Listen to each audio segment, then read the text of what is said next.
This is Jesse Moskal, and this is another special episode of the Recovery Authors Podcast. I've got a few friends with me here tonight. Actually, these are what I consider to be the leaders and some of the best people I know in recovery right now.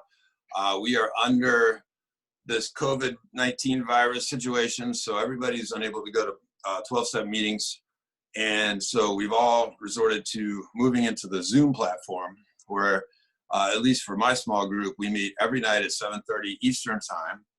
And you can get to that if you come through my Facebook group, which you can find at Recovery Authors Movement on Facebook. So I got about more than a dozen people here tonight. And got a couple of first timers in the house tonight.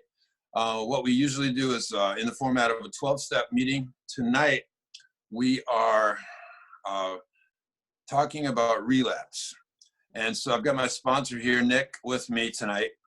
And I just want to quickly, Nick, I'm going to run through what happened 2 days ago, and then you and I can go back and forth a little bit and talk about the relapse I had.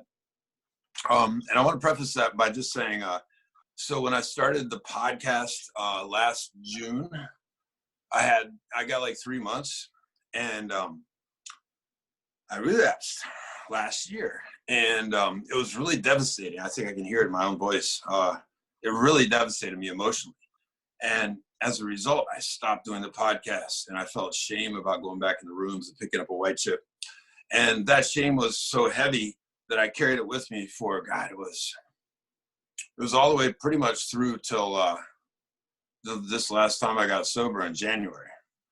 And thank God for the show that came out in January, the National Geographic special, because right after that came out, somebody came on Facebook and said, "Hey, Jesse, how come you've only published 2 episodes of your podcast? What the fuck is wrong with you? Get your shit together." And that really that made me feel more horrible than the shame did. So I jumped back into sobriety and got some podcasts going. I got this Facebook growing, which has been amazing. You guys have been awesome. Actually, pretty much everybody here is a moderator now. And that's why they're leaders in the group of recovery that we're pushing here. So this year I've been sober the whole time, and same scenario. I got up to 90 days, and 2 days ago I relapsed. So what was different? Why am I back 2 days later instead of 8 months later? Every other time, as I said, it was all about shame. Like, I felt so horrible for doing something wrong, and I just let that bury me, and just ran from that shame. This time around, first off, I wasn't so selfish about it. I think that I realized,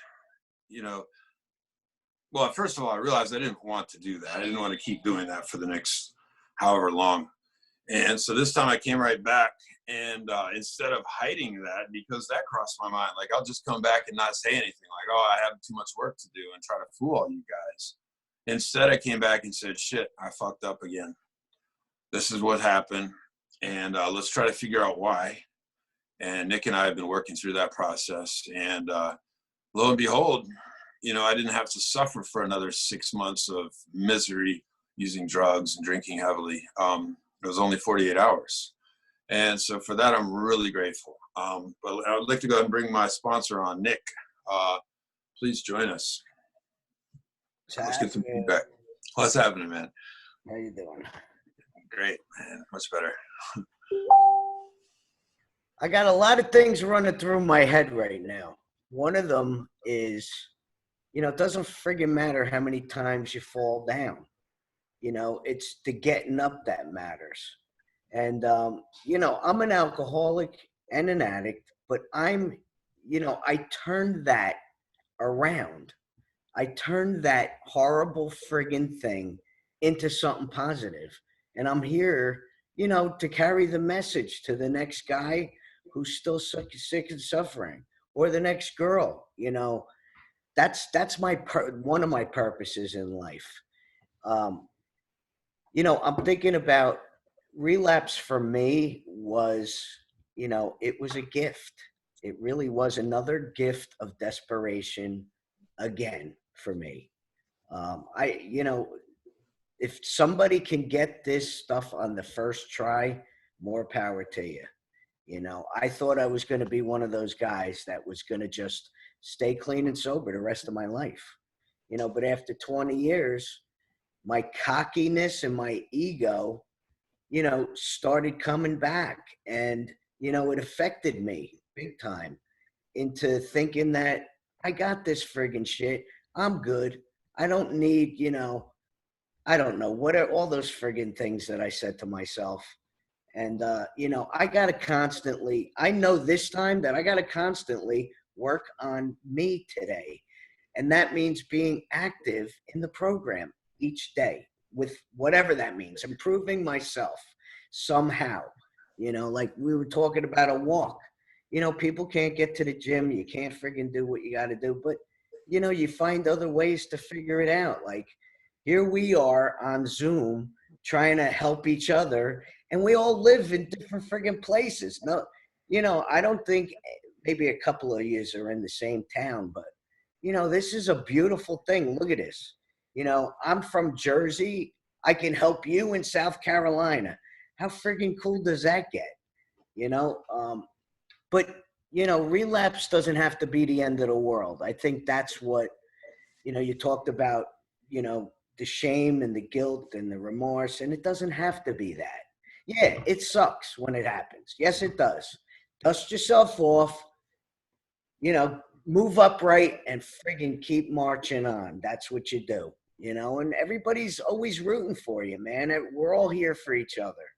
Um, I did want to Yeah. bring, you know, I did want Lou to share a little bit because he's experienced, you know, the same thing recently. And Okay.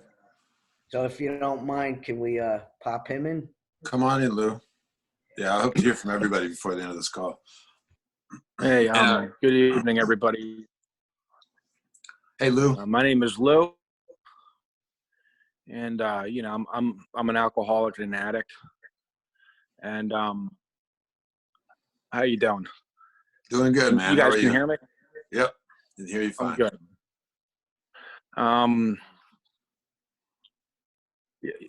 My phone's moving a little slow. That's okay. You can cut the video off if you need to make sure your audio is coming through fine. But we can hear you just fine. Don't worry about the video. Just say what you You got can hear to me say. fine? Yep. All right. All right. Well, you know, my journey is like all my journey's been a wild one.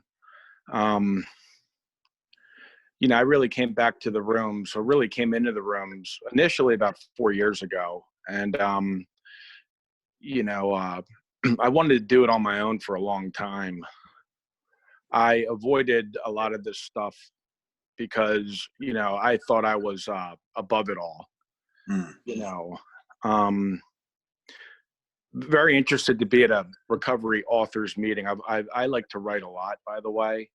And, you know, I grew up idolizing a lot of the, you know, like Edgar Allan Poe, and then, you know, William S. Burroughs, a lot of the Oscar Wilde, James Joyce, you know, a lot of those writers, Ernest Hemingway. I grew up reading a lot of them, and, you know, idolizing a lot of these artists, also musicians, Jerry Garcia. You know, I'm a big Deadhead. I love Fish, Trey Anastasio. You know, and you know, for a long time, I was just in denial about what the problem was, and I blamed it a lot on my alcoholism, and thought I could just quit on my own.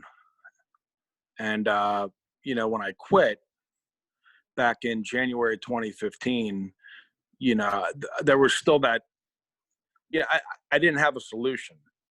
And what ended up happening was I was just replacing that with a lot of other things. And eventually I got into stuff that was worse because I wasn't addressing the problem. A couple months ago, I was at a meeting at our home group, and one of the guys in the meeting that I hate using the word old timer, but he's an old timer. And he said, sometimes the problem isn't the problem. And I always, that's something I've been thinking of a lot lately, especially with everything going on in the world right now. And then going back to, when I came into the rooms in February 2018, when I came back, I'd had some time clean before in 2016 and had picked up at the end of 2016 and really tried to put that substance down. But it really took control, and I really did a lot of damage in my life. Hey, Lou. Yeah. By the way, feel free to use the term drugs or talk about anything specific. You don't have to shy away from Okay. drugs.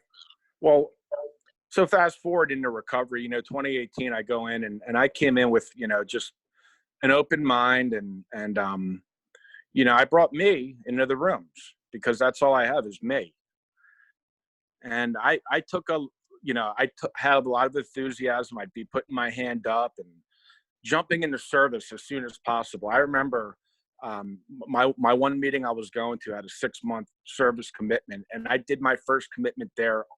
The day I got 6 months, I did my first H&I commitment. I was so stoked to go and speak in front of a bunch of people and carry that message, whatever message I had then.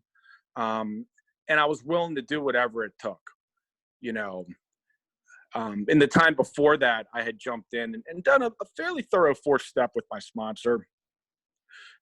4th, 5th, 6th, 7th. I would say it was a little more than going through the motions, but as I'm learning is, it's a lifetime. What ended up happening was I moved into an Oxford house from the end of 2018 into early 2019. And it was around that time that a lot of my old addictive behaviors that weren't alcohol and drug related began to pop up. Sports gambling was one of them, and soliciting prostitutes, particularly transgender female sex workers. That's a big part of my story. I like women, but I also like trans women. And it's really complicated for me to share because I just feel like, well, I'm not attracted to men. I don't like men, but I like trans women. And, every time I bring that up to people, I'm putting myself out there. And one thing I'm learning in recovery is that when you put yourself out there, you got to open yourself to judgment. And you got to be able to handle it. And the drugs that I was into, the speed and particularly crack cocaine, they go hand in hand with that. Now, near the end in early 2018, when I really hit my bottom with crack cocaine, it was just crack and porn. And ironically, I shattered my left arm in 3 pieces, which is, I'm a lefty. So when I was healing, I really couldn't do that kind of stuff. And those first 9 months back in 2018, I didn't even look at dirty stuff online. I wasn't reaching out to try to look for sex workers. I wasn't thinking about gambling. I had no money. But as I, as I began to get a little more time in the rooms and doing commitments and leading meetings and doing all that, my ego was, alive and well. And I think that's because I was skipping over the basics and going right into just focusing on all these defects of character and all these, parts of me. I was battling with them every day, but I was ignoring the power to help get me through that. And I began living in the past or living in tomorrow. I wasn't living in today. So I acted out a couple times. And, I came clean with my sponsor the first couple times, but then it was just, well, we'll revisit it down the road. So when we finally revisited it last summer, I think he was a little shocked with the amount of, acting out I was doing. And I guess the whole thing was, well, you're not using, so I guess that's a plus. And we'll, just get back to doing your thing. At that point I was coming up on 2 years, and, I wanted to stop doing that, but, it's just like alcohol, and it's just like drugs. It's something that you're powerless over, and you really need to pray for that power. You really got to find that, because I believe now that's the only thing that's going to help me is that power.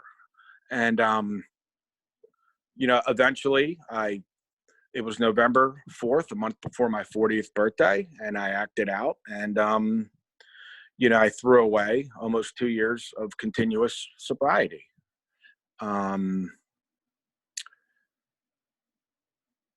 So now moving forward, a couple things had to change, obviously. Well,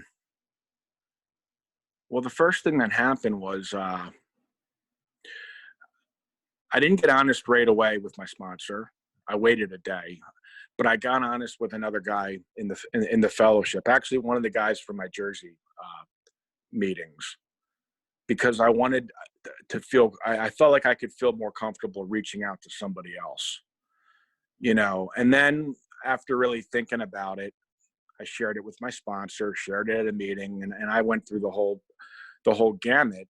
And being somebody that's in recovery, and especially when you're making kind of like a name for yourself, to have to do that, the first thought that comes to my mind is, I'm just a failure, and everyone's going to look at me as a loser. All this work I'm doing, and of course, it's the past coming back. Look at all these meetings I made. Look at all this work that I did. I can't undermine that, but I had to face that I did something wrong, and it wasn't a one-time thing. My thinking had changed over time, and I learned that you can really relapse mentally, and relapse often mentally long before a physical relapse. So what am I doing now? Well, one of the things which was suggested to me was to check out another fellowship that addresses my addictive sexual behavior. And I'm currently, I didn't jump into that right away. It was actually, it was last week until I finally got the guts to share in a national meeting. But I found a men's meeting about 3 months ago. And, they do use the 12 steps, but they also use something called the circles. And in this fellowship, you have your bottom line, which for me is drugs, alcohol, and, acting out. And you have your middle circle, which leads to the stuff that can lead to the bottom line, which for me is, getting into my own head, getting isolated. It really starts with self-pity, feeling sorry for myself, feeling that, nothing's going to go good in my life, and my life's, and I'm different, those attitudes in my head, I'm different, nobody's like me, and I owe this to myself, and I have to do this. And it starts with that. And then, that'll lead to that bottom line. And what gets me out of that is, one, staying in the basics, waking up every morning, realizing that I can't, that there's a power that can, and really working on letting go. Reaching out to not only my sponsor, but other people in the fellowship, even people that aren't in the fellowship, but having positive conversations, like in my work, just trying to be a better person. And I heard something great from a circuit speaker, and I don't want to take too much time because, I'm sure there's a lot of people that want to share. But I heard a guy say once, he's like, my problem's been thinking my way into living. And after many years, I realized it's all about living your way into thinking. And I heard that, and that's something that I look back at as, I really, really, really wanted to think my way into living. I wanted to think my way around all this. I wanted to outsmart this, and I realized that I just can't. And it really just starts with living in today, how I'm going to live every day. And, but by living my life that way, and, not caving into these other addictive behaviors that I have, which are part of my disease, my thinking, I'm hopeful that my thinking's going to get better. And, I also know that I'm human, but, by living a certain way, my thinking will get better. And because of you guys, and because of all the people that I go to these meetings that I see, the people that I want to latch on to, I have hope that my life's going to get better. So that's all I wanted to share. Thank you. That was amazing. Thanks for sharing. Thanks, Lou. Hey, buddy. So, hey, JR. All right, guys, again, keep yourselves muted if you would, please. We're recording this for podcast. If you want to contribute, a whole bunch of people already have their hands up. Get your name on there. So we're going to go in order. Before I pass it on to Laura, left one window open. So I just want to say, Lou, a couple of things really hit home for me there. I had no idea you were going to share so much, and I'm really glad you did. Definitely didn't take too much time. I feel like that was really awesome for me, at least, to hear. I hope it was for everyone else. So a couple things. One, I appreciate your willingness to address outside issues. The more I go into this, the more I realize we're complicated folks, and it seems always to be the case where there's really more than one underlying issue. Once we get off drinks or drugs, and we discover, okay, so porn is a problem, or this is a problem, or that is a problem. And your honesty and your courage, just in sharing this story right here, was pretty amazing. So, and that's where the healing begins, insofar as I'm concerned, is having the courage and honesty to say what's really happening. For me, the leadership piece where you said you've been sharing meetings and people were looking up to you, so that adds to the guilt and the shame when you fall. And I think part of that could be key, at least in my circumstance. Like, I feel like I owe it to you guys to share my struggles, because what's a good leader otherwise? I mean, I can't pretend that everything's okay when it's not. I know I struggled with that for a long time. So anyways, I've run my mouth enough. Let's hear from Alissa. Who had her hand up first. Nick, you're second. Go ahead, Alissa. That was not meant to be it. Oh, really? Okay. No problem. Nick, go ahead.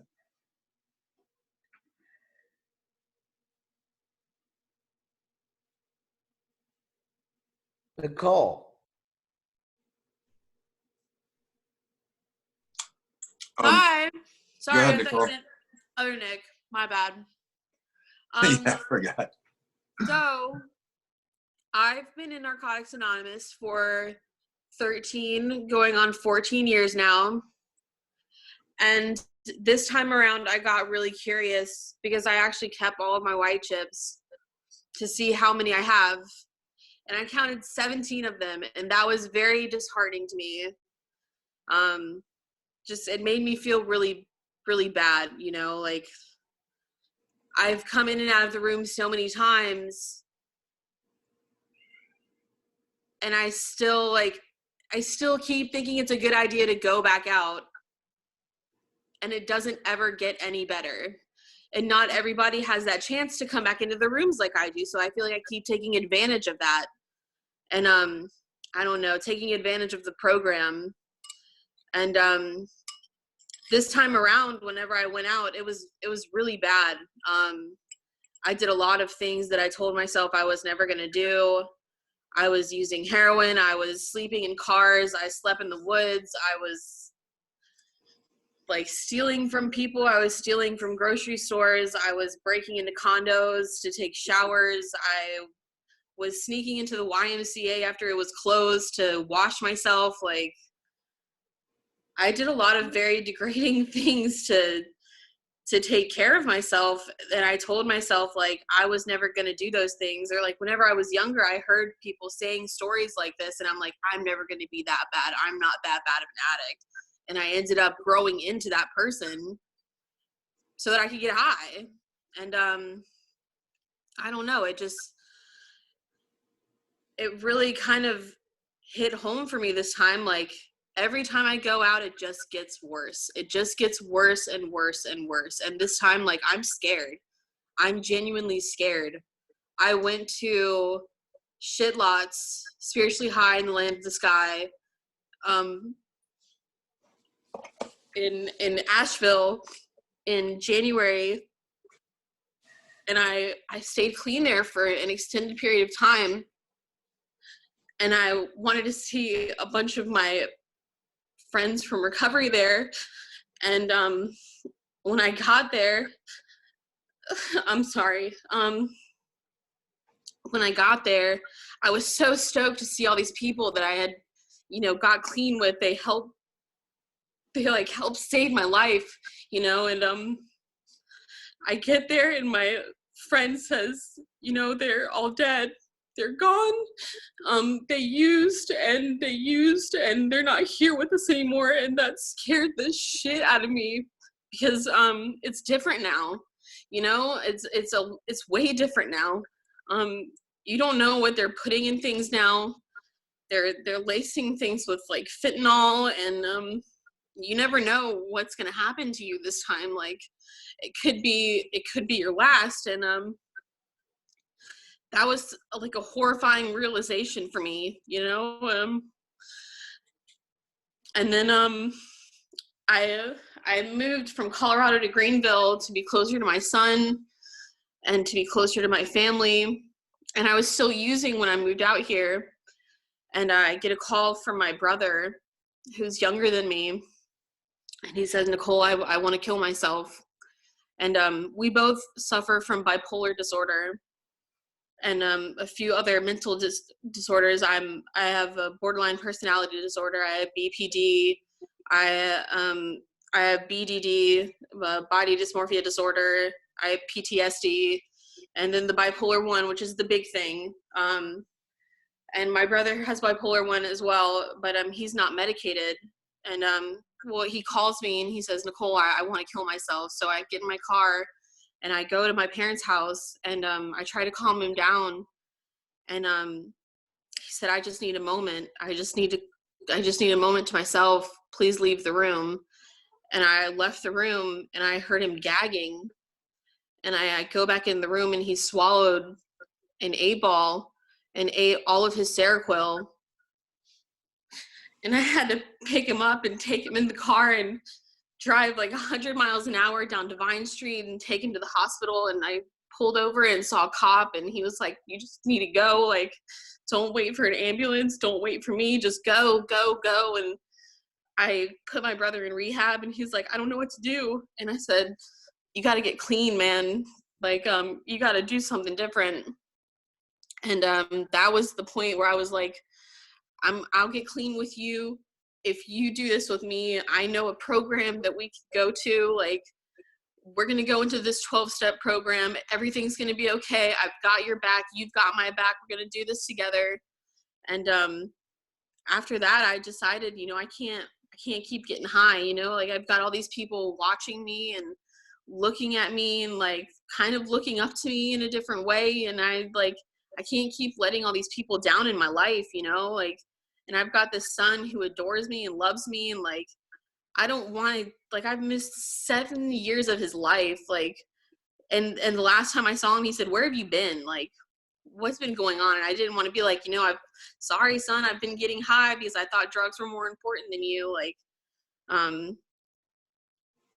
so this time around, I'm sticking to it. I'm working my steps vigilantly. I'm calling my sponsor every single day. I go to Zoom meetings multiple times a day. Even whenever I'm getting off work, like the first thing I do whenever I get in my car is I log into a 12-step meeting in Zoom. Even if I have my camera off and my mic muted, I'm listening to it until I get home, and then I'm on another one as soon as another one starts until I fall asleep.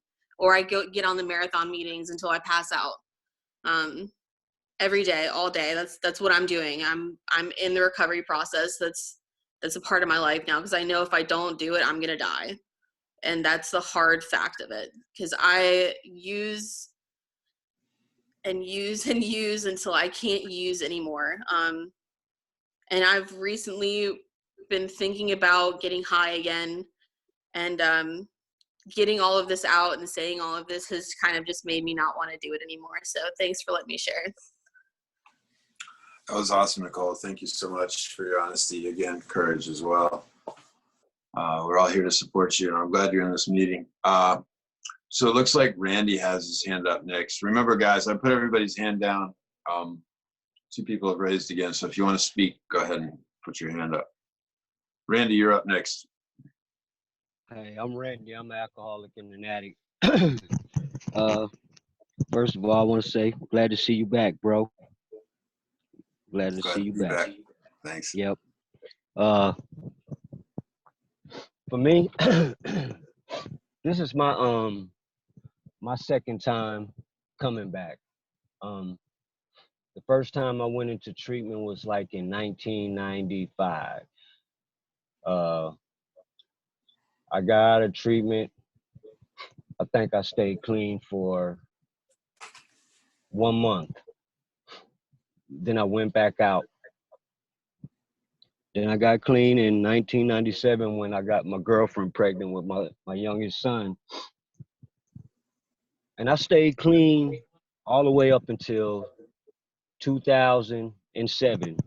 Without a meeting, without a sponsor, I just quit, which was unbelievable. 2008 came along, all that went to shit. And from there, it was a hell of a roller coaster ride for me. I started back out with the drinking heavy, just starting off with the beer. Then I started back with the marijuana. Then I started back with the liquor.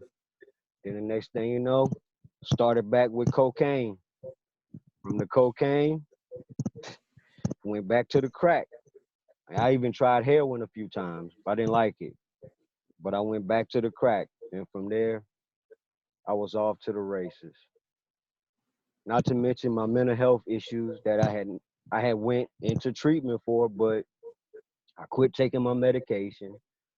I said, fuck it, I didn't need medication. The doctors didn't know what the fuck they was talking about. Nothing was wrong with me. That's what I thought, you know. I thought I could handle this. I thought my higher power could help me handle this, but that wasn't the case. It really got bad for me because I lost a girlfriend of mine. She was raped. She was murdered. She got stabbed 17 times and tied to a tree. That's what did it for me. It sent me over the edge.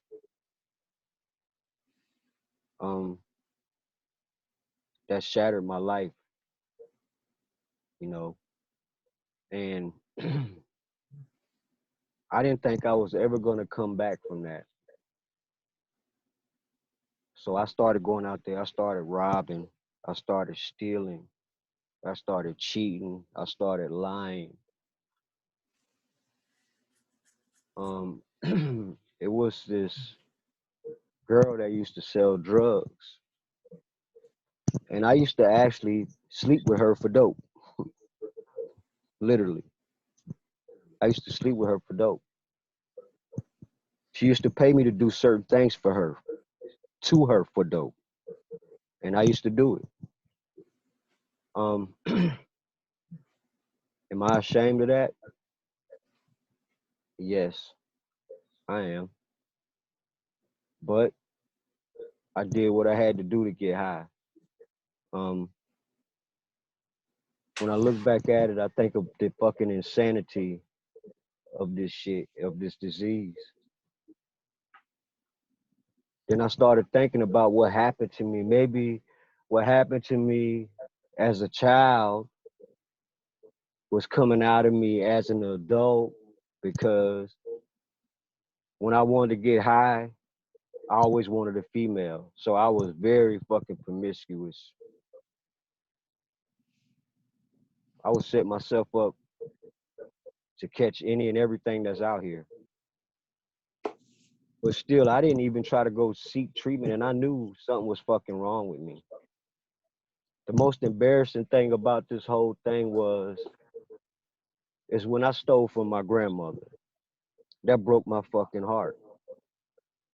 A woman that raised me, that loved me, that cared for me from a baby. This disease made me take from her to feed my addiction. To this day, I still feel guilty about that. Even though I made amends with her before she passed away about all the fucked up shit that I did, I still hold on to that guilt.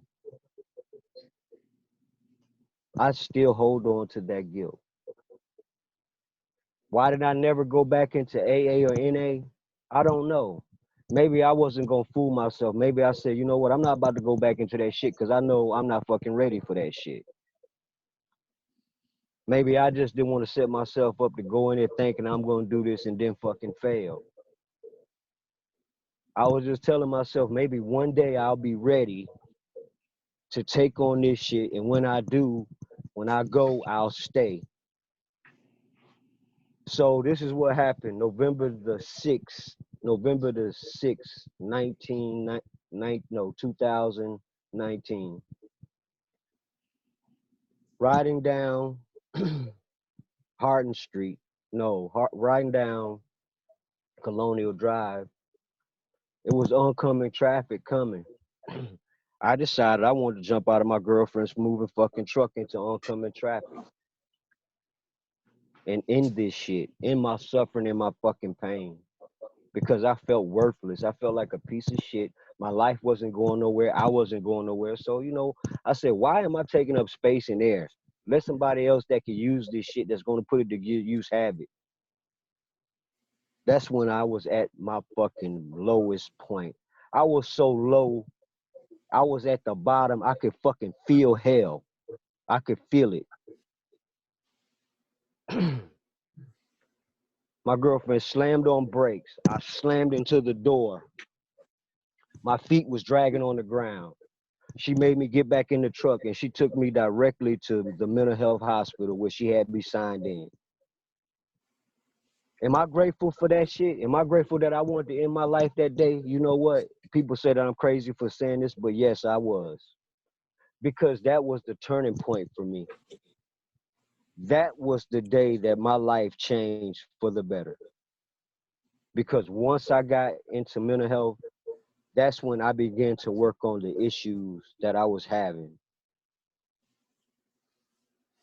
Once I started working on my issues, then I got out. Then I started seeking the help on the outside, and the fellowship of Alcoholics Anonymous was where I went.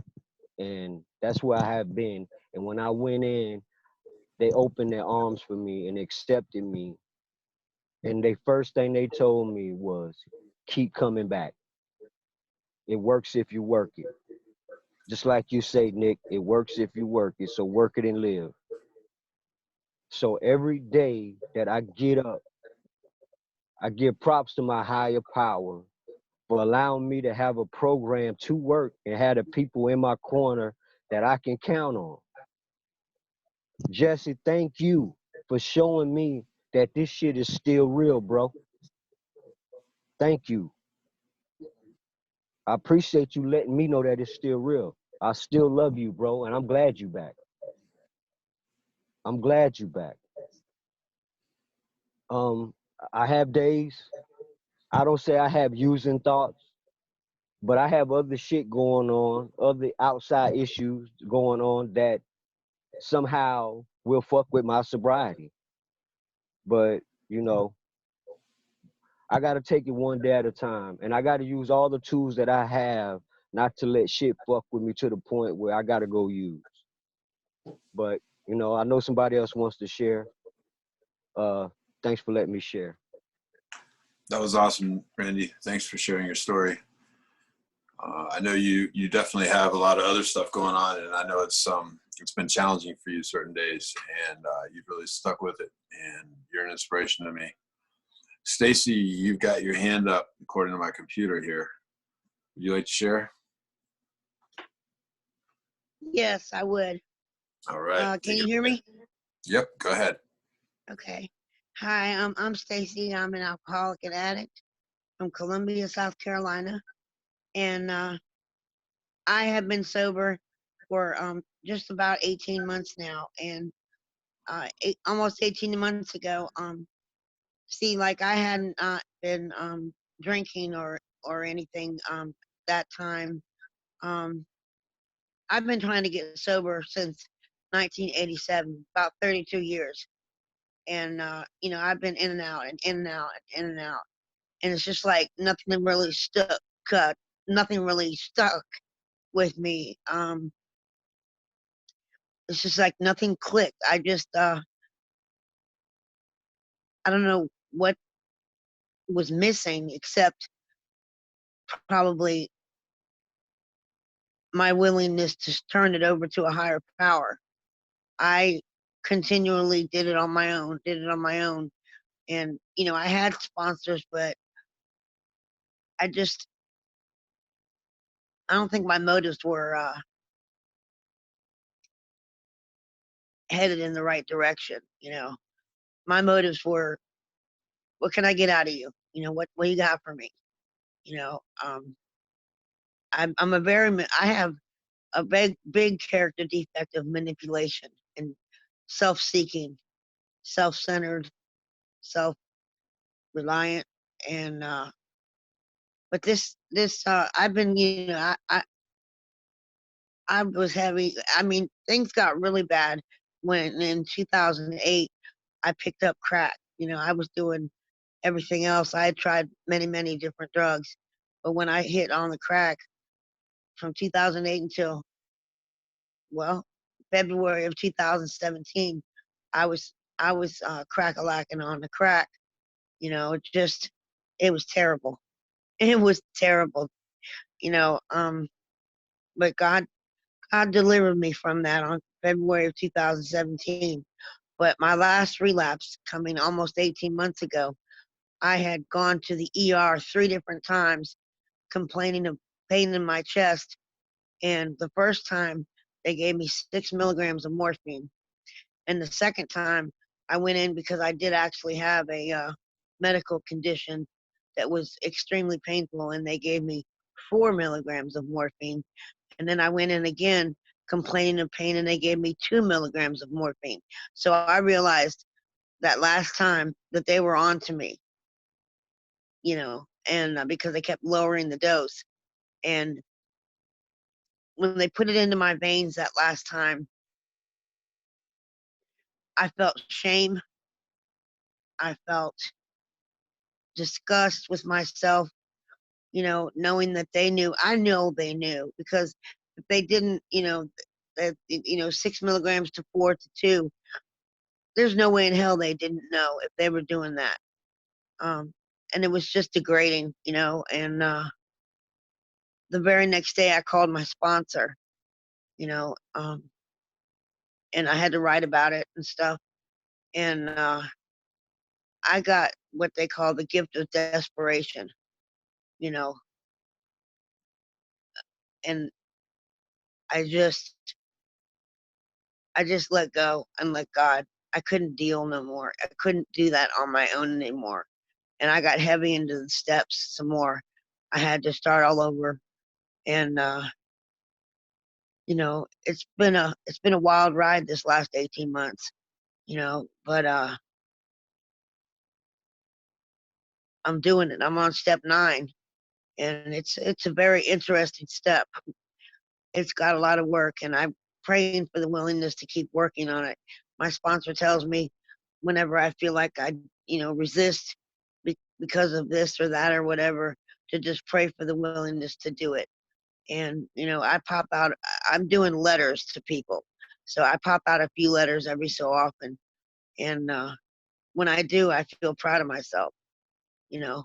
And I'm just grateful for this program and for friends and in the program. And uh, this meeting really gets me pumped up, you know, and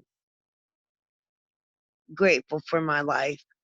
Y'all pull me out of my depression and make me remember that everything's going to be all right in the end. And if it's not the end, you know what I mean? I don't know how it goes, but everything's going to be okay in the end. That's not okay. It's not the end. Something like that. There you And go. I just thank y'all. Thanks for letting me share. Awesome, Stacy. Awesome, Stacy. Welcome So, back, Jesse. thank you. Thank you. It's good to be back. All right.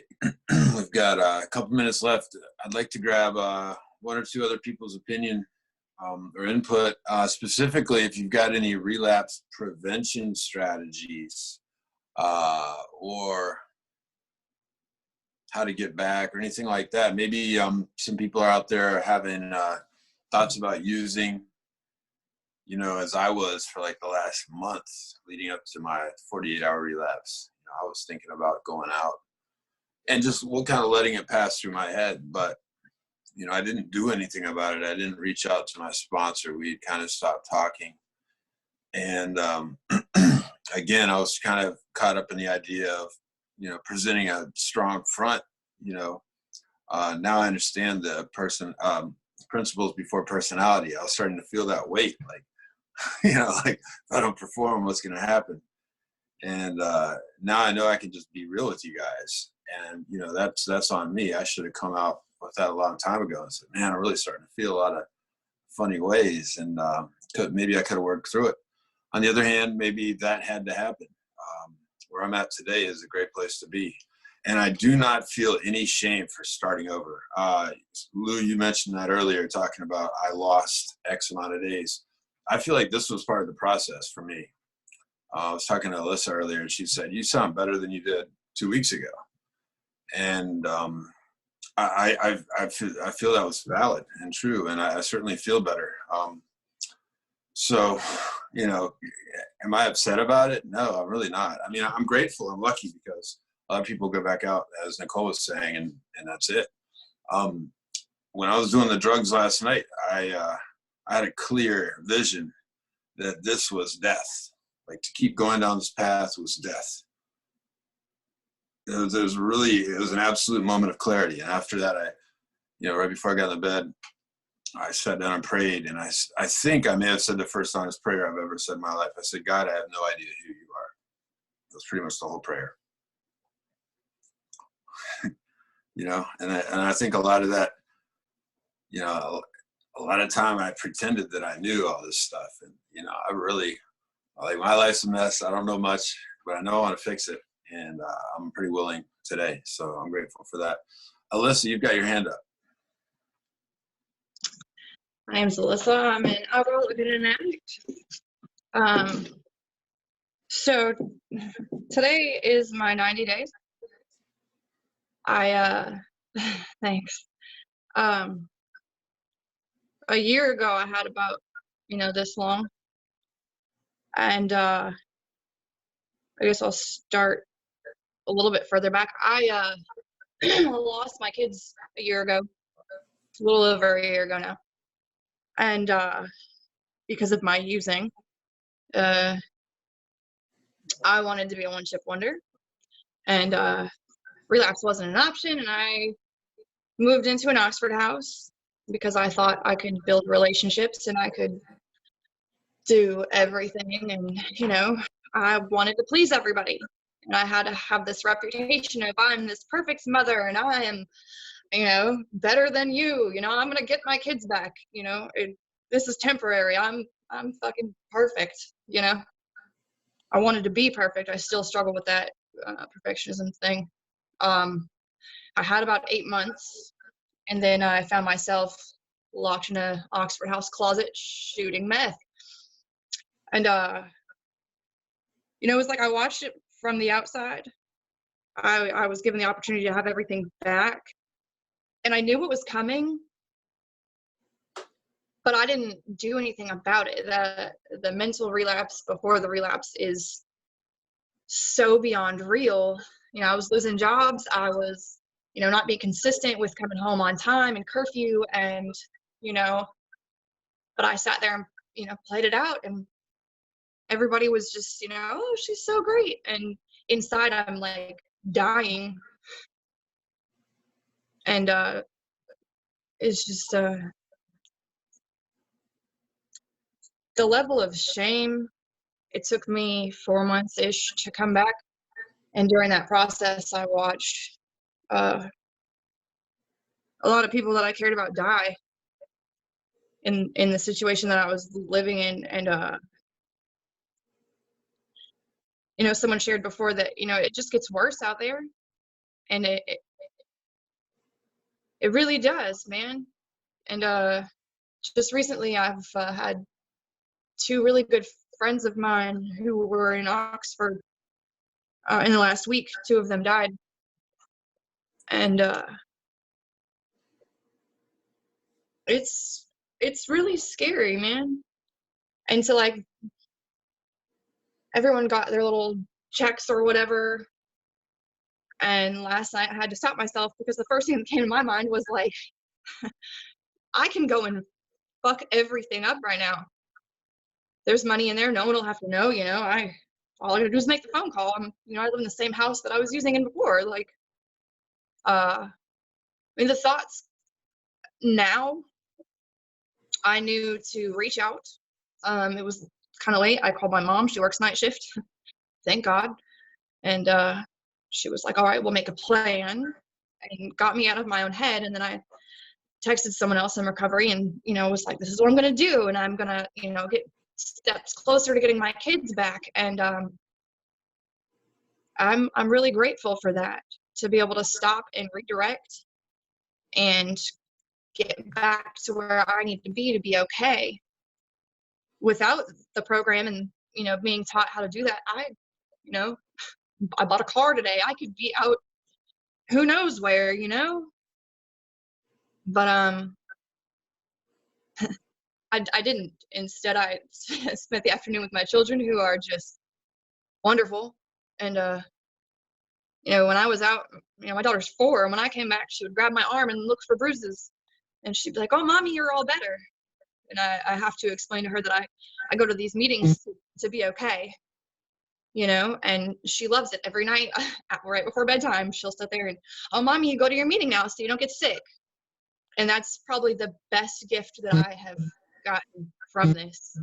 And without that relapse, I wouldn't, I would still be, Miss Perfect. I could have hit it or tried to, and it wouldn't have worked, but not living in Oxford House. But just being able to redirect and have my 12-step family, I could be dead right now, and I'm not.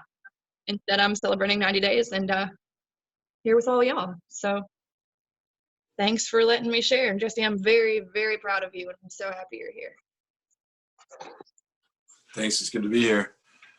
All right. It looks like we got some more hands up. William Scott Jones. Hey, my name's Scott. I'm an addict alcoholic from Augusta, Georgia. What's up, brother?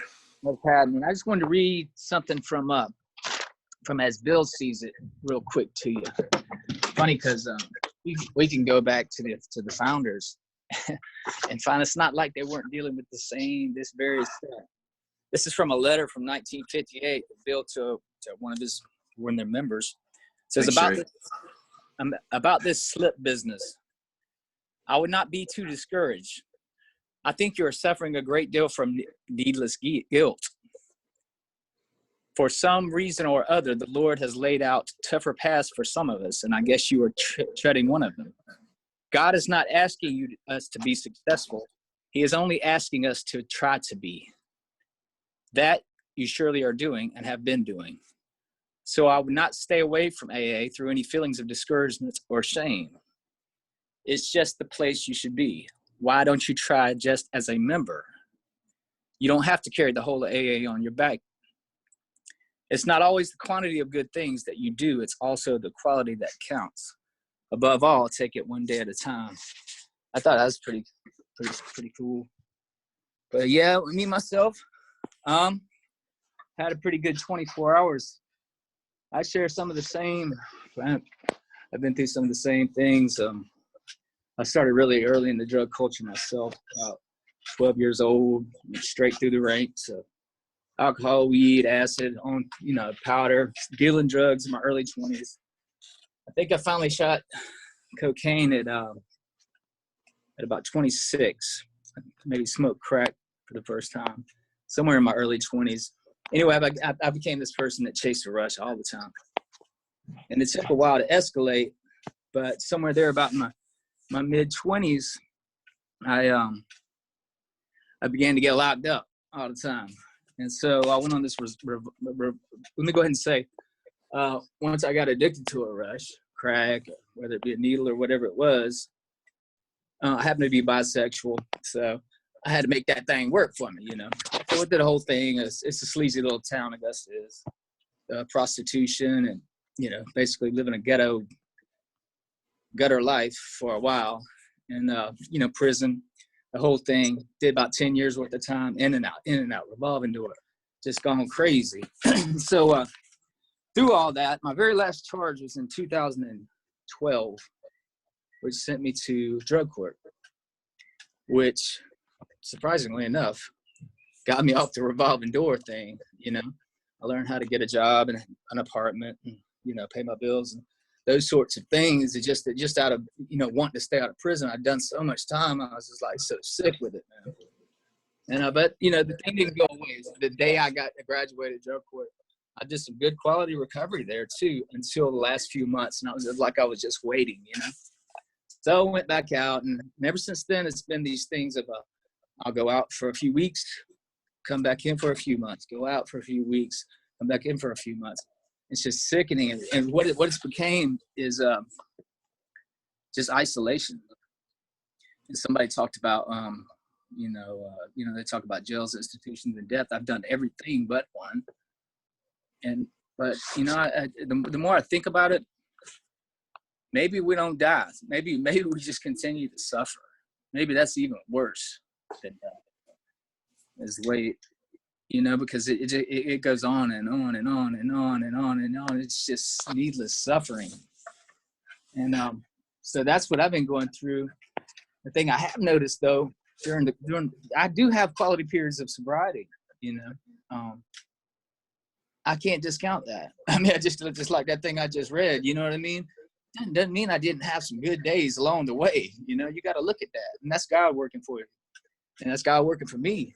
And I'm just grateful I can recognize that, you know, because if I was this totalitarian idea of, you know what I mean, I got to have umpteen years that, you know what I mean? Yeah, I mean, I'm sure you accumulate some things and some stature, whatever, you know, within your program, you know, recovery network or whatever it is. And those are good things to have, you know, but don't discount the good days you have. I mean, just being close to God for a day, a kind word from somebody to somebody, a kind act.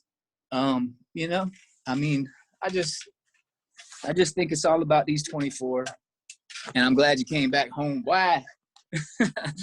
And, you know, you got me coming to these meetings.